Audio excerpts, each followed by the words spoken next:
Greetings to all viewers of the Freedom TV channel. Thank you for being with us. This is the main news, and at this hour in the studio is Yuri Kyiv. Russia launched 75 attack drones at Ukraine last night. The attack was carried out simultaneously in several directions, according to the Ukrainian Air Force. According to preliminary data, nearly 50 drones were shot down or suppressed by electronic warfare systems. 6 people were injured as a result of a Russian drone strike on a gas station in the Poltava region. According to the regional prosecutor's office, among the injured are 5 drivers, who were hospitalized. A woman is in serious condition. A car, the building, and the gas station equipment were damaged. A fire broke out, which was quickly extinguished by rescuers. Another person was also injured as a result of the attack on the railway infrastructure. According to Kosiniak-Kamysz, the schedule of suburban trains was temporarily changed. Russia's population could decrease by a quarter over the next 50 years. This was reported by the main intelligence directorate of the Ministry of Defense of Ukraine.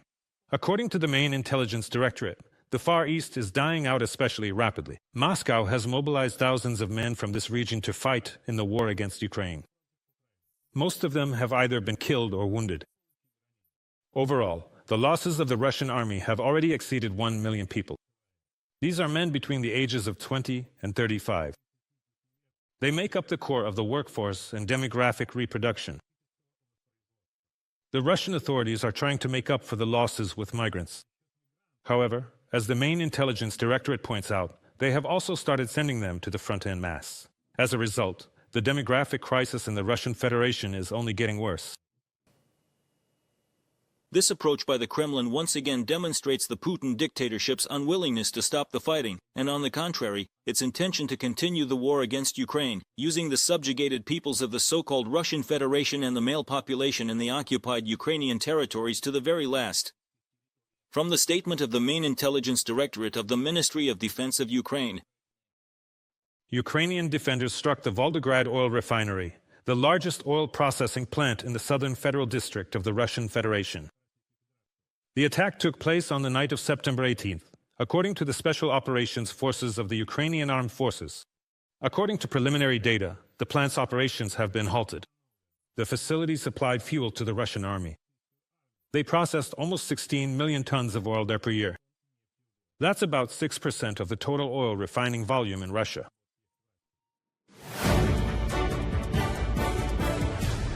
Australia has lowered the price cap on Russian oil to $47.60 per barrel.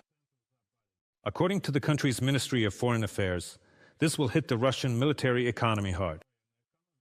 Australian sanctions have also targeted 95 ships from the Shadow Fleet. Canberra has imposed more than 1,600 sanctions against Russia. The goal is to limit funding for the Russian Federation's war against Ukraine. Australia has taken these measures together with our international partners, including the European Union, the United Kingdom, Canada, New Zealand, and Japan. Australia maintains a complete ban on the import of oil and petroleum products from Russia. Australia once again calls on Russia to immediately end this war and withdraw its troops from Ukrainian territory. We remain steadfast in our support for a comprehensive, just, and lasting peace for Ukraine, according to a statement from the Australian Ministry of Foreign Affairs. Poland's Minister of Defense, the Ladisław Kosiniak-Kamysz, has arrived in Kyiv, according to the Polish ministry. He arrived together with a delegation from the Polish Armed Forces. The minister has scheduled talks with his Ukrainian counterpart, Defense Minister Denis Shmyhal. The head of the ministry has already paid tribute to those who fell for Ukraine, and among the topics for discussion at the meeting are military cooperation, further support for Ukraine, and the security situation in the context of Russian aggression. Ukraine and the United Kingdom have officially established a strategic partnership for 100 years. President Volodymyr Zelenskyy signed a law ratifying the agreement. He also thanked King Charles III for his unwavering support on the social network X, formerly known as Twitter, and emphasized that the United Kingdom continues to be a leader in defending freedom on many fronts. Together, we have achieved a lot, and with the support of the freedom-loving people of the United Kingdom, our European partners, and the United States, we continue to uphold our values and protect lives. We are united in our efforts to make diplomacy work and to ensure lasting peace on the European continent. Our alliance doubles our strength. That is why it is a great honor and privilege for me to sign the law on ratification and the agreement on the 100-year partnership between Ukraine and the United Kingdom. Yesterday, the Verkhovna Rada overwhelmingly supported this historic treaty, and today I am returning it to Parliament with my signature. Volodymyr Zelenskyy, President of Ukraine, on social network X.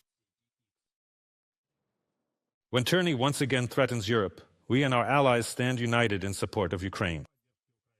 This was stated by King Charles III of the United Kingdom during a state banquet with U.S. President Donald Trump. The king also emphasized the strong cooperation between the two countries. Charles III also touched on security issues in Europe and environmental problems. In addition, he noted Trump's desire to find solutions to the world's most difficult conflicts.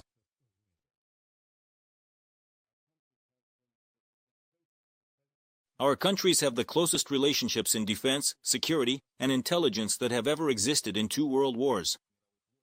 We fought together to defeat the forces of tyranny.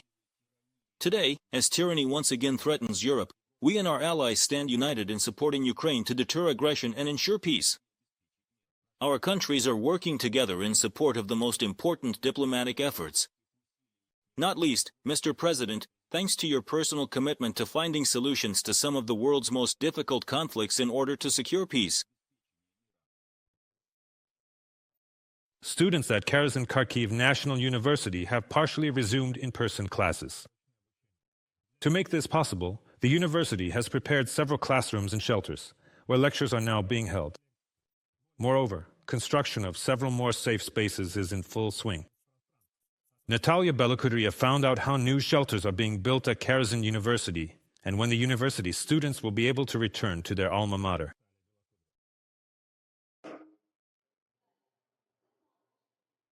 Next, this is a matrix type. How do we solve it? I'll add one more sheet now, and we'll look at a specific case together. In the classroom for first-year students of the Faculty of Computer Science and Artificial Intelligence at Kyiv University, a lecture on advanced mathematics is underway.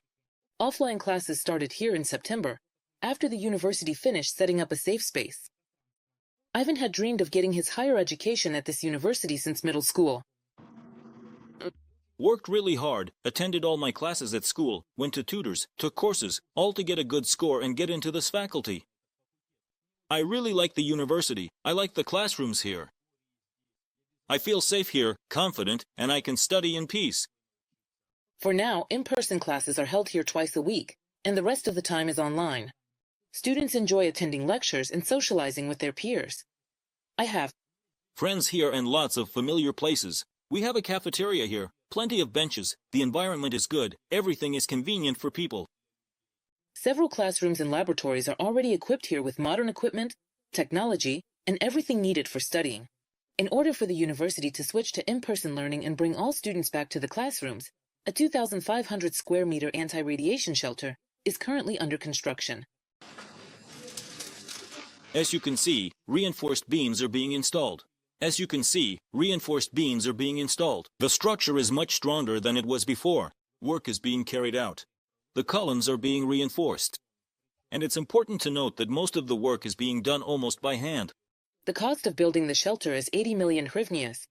The work is being funded from 3 sources: the state, local authorities, and the university's own funds. The builders predict that everything will be finished by the end of 2025. We don't have a choice. There's no other way. We have no other option. We'll do our best and try not to let anyone down. We'll make it in time.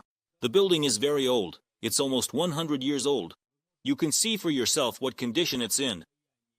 Some of the structures were badly damaged. They became unusable. There are a lot of kids who want to come to the classrooms. But there are also kids who are currently abroad, and they can't come here. That's why we have to provide a remote learning option for them. And that's what we're doing. Our task is to create the right conditions. We're not going to force anyone into the classrooms. We provide the conditions, and the kids will decide for themselves. Kyiv University is the first university in Kharkiv to decide to partially resume offline classes. In the 3.5 years of Russia's war against Ukraine, almost all of the university's buildings have been damaged by Russian shelling, and some have been completely destroyed. That's why organizing a safe educational process underground became the only option. It was the only way to help preserve the community of loyal students and young scientists. Higher education institutions have different spaces, including basements, some of which are equipped. But in terms of modernity and the quality of available equipment, I think this university is one of the best in Ukraine. That's for sure. The facilities are top-notch, with ventilation systems and the latest equipment installed so that students can study comfortably and scientists can do their research. And our school children, future students, were able to visit the university. It is planned that as early as next year, right after the January holidays, all students of Kyiv University will be able to return to their alma mater and study in person. Natalia Belakudry, Andrei Domovoy from Kharkiv for Freedom TV channel. Subscribe to The Gaze and stay updated on the most important events, top news from Ukraine and all over the world, in-depth analysis, exclusive reports and interviews, all on hand in our channel. Join our community of viewers and stay tuned.